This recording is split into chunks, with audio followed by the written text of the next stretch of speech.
Hey you guys. So this is What's Good for Chaos on Netflix. This is a show that's been out since the end of August, and essentially I came around this last weekend to watching it just because, I've just been rewatching shows or just kind of like having things on in the background. Nothing when I've started something has like grabbed my attention too much, or if I have started something, then immediately after it's canceled. So then I'm like, well, there's no point in me continuing on this trend.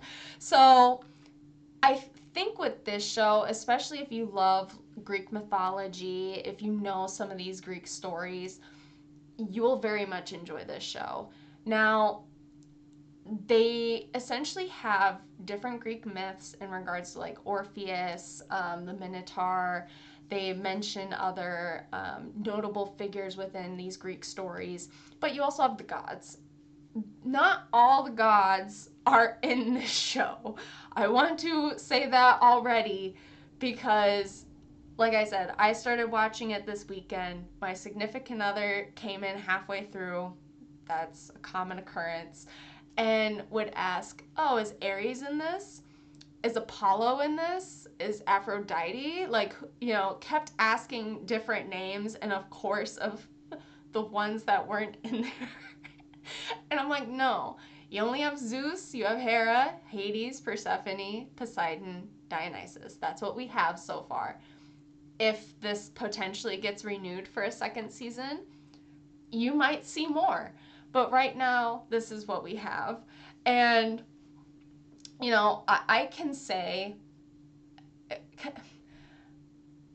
Jeff Goldblum as Zeus was something that, not saying I wasn't expecting it, but I didn't really know like what to think of it in a way.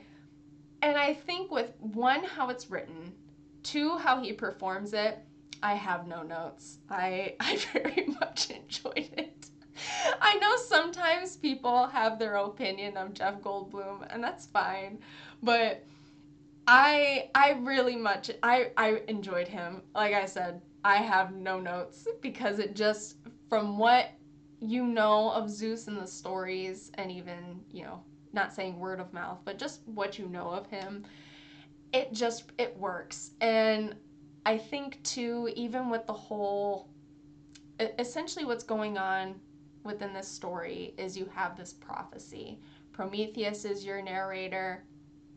He knows of the prophecy, kind of walking you through the events of what's happening. And, you have, again, these different stories that are then connected with Orpheus and his wife, like him going down to the underworld to get her back. You have the Minotaur situation. The fates, the situation with the gods when it comes to this prophecy. Everything just kind of connects really well. And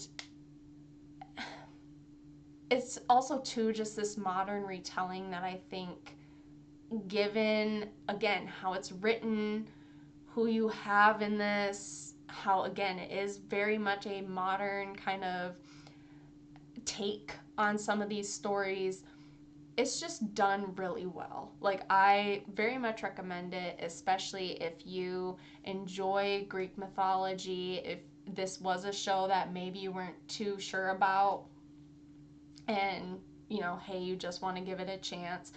Because, like, I'm telling you right now, I didn't really know what to expect from it. No one really recommended it to me. It's just been on my Netflix every time I go on, and I'm like, you know what? I guess you keep popping up, so I guess I'll just, like, throw you a bone and I'll watch. And I enjoyed it. I very much enjoyed it. It's like a dystopian sort of situation as well, where it's different. I'm really hoping there is a second season, but every time of a show recently that I like, there is then no second season.